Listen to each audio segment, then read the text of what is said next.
Hi there, in this video I'm going to show you an amigurumi color change versus a standard crochet color change. First, let's look at how we generally change color for amigurumi.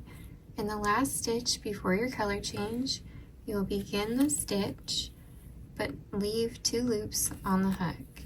Then you will yarn over or join the new color and pull through those 2 loops to complete the stitch.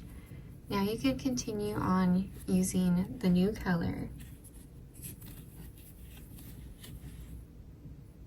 Another way to change colors is to complete the stitch, then pull the new color through the loop on the hook. Then we pull that loop snug and continue with the new color. I call this a standard color change because this is generally used a lot more in wearables and granny squares and blankets and that kind of thing.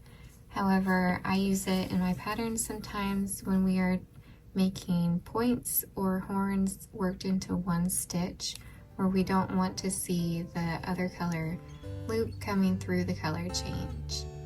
I hope you found this helpful.